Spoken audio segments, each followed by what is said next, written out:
Hello， 大家好，我是阿鹏。广东的三伏天是一年中最热的时候了，今天就给大家分享一道广东夏天里面必备的一道小甜品——红豆西米露。这款甜品不管是热着吃还是冷藏着吃，都是非常不错的，特别的好喝。很多人说掌握不好煮西米的时间和方法，这个视频我今天全部的教会你，让你们在家里也可以轻松的做出和外面甜品店一样好吃的红豆西米露。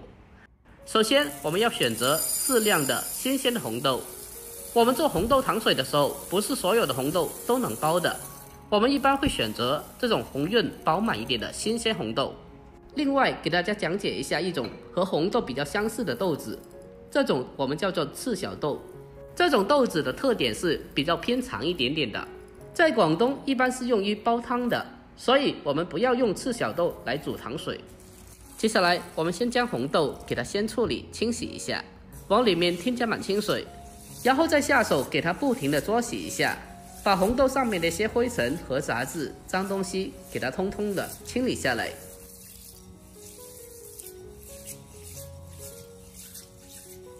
把红豆滴遍清洗干净以后，接着再重新的加水，将它再继续的清洗一遍。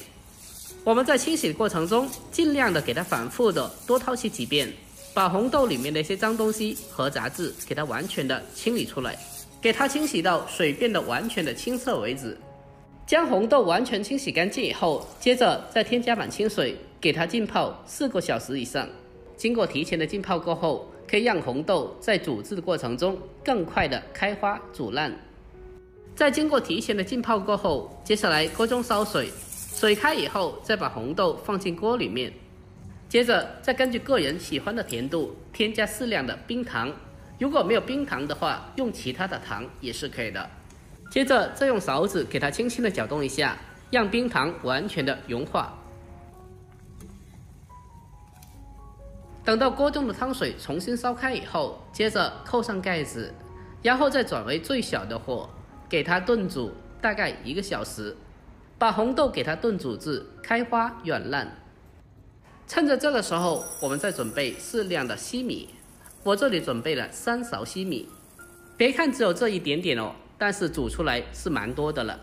在这里一定要记住，西米不需要提前的浸泡或者清洗，因为西米它属于淀粉来的，用冷水清洗过后，它会全部的化掉溶解掉。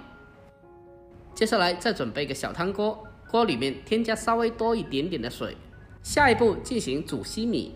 煮西米的时候一定要注意，一定要等到水完全烧开以后，我们再把西米给它倒进汤锅里面。如果直接的冷水下锅的话，西米同样的会溶解掉的。水开以后，将西米放下锅中，接着我们来看一下，现在的西米它是沉底的，所以这时候需要用勺子给它轻轻的搅动一下，防止西米因为沉底造成粘锅糊底。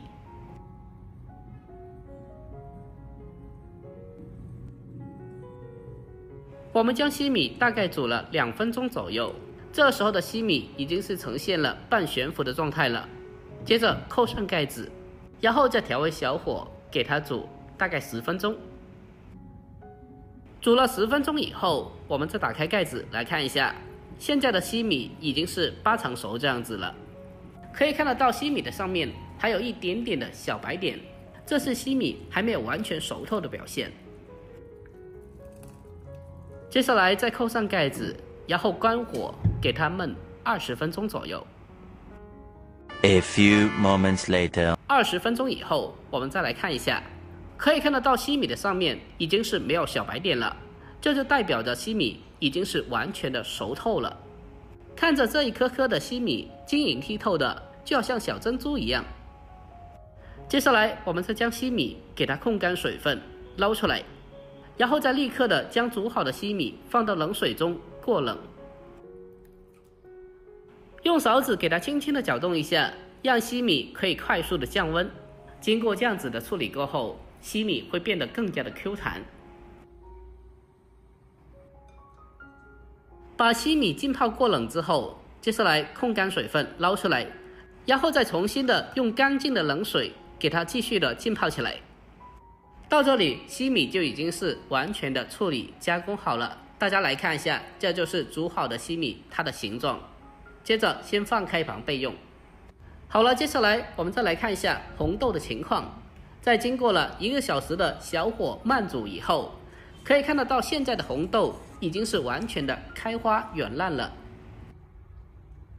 接下来我们再往里面添加1罐400克的高达椰浆，没有的话用其他的椰浆或者是椰汁都是可以的。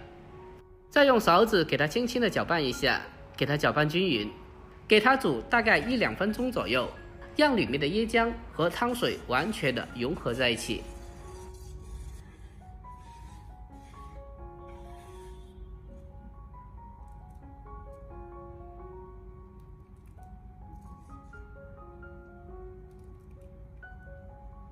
好了，下一步我们再将控干水分的西米给它添加进去。将西米重新下锅以后，我们再用勺子给它搅拌一下，给它充分的搅拌均匀。亲爱的朋友们，拍摄不易，看着这里了，如果觉得我这个视频对你有帮助的话，那么就麻烦您对着屏幕帮我点个赞呗。您的每个点赞和留言都是我前进的动力，在这里感谢您了。感谢您长期来的支持和鼓励，在这里真心的感谢了。西米下锅以后不需要再煮太久的了，因为西米本身的已经是提前的煮熟了。如果再继续的煮得太久的话，会影响西米的口感，只需要把锅中的汤水重新烧开就可以了。最后将它关火出锅，就这样这道非常好喝的红豆西米露就已经做好了。哇塞，看起来就特别的有食欲，好想立马的喝上一碗。在我们广东，一到夏天，很多人都会喜欢煮这款红豆西米露，不管是大人或者是小朋友，都特别的喜欢喝。这款西米露不但可以热着吃，或者放到冰箱里面给它冷藏一下，口感更佳哦。如果您也喜欢这个小甜品的话，那么可以收藏起来，改天给家里人也试做一下。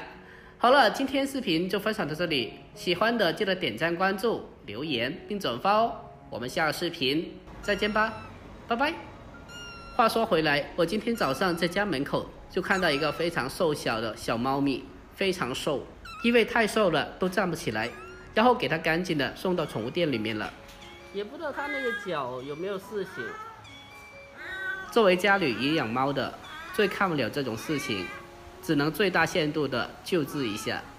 现在已经是在宠物店里面了，待会让老板给它仔细的检查一下。也不知道它的后腿是因为太瘦弱的原因，还是因为伤着了，它站不起来，只能尽最大的能力给它救治一下。也不知道是谁给它遗弃到我家门口了。好了，先不说了，我先让老板给它看一下，看一下它怎样处理。我们下期再见。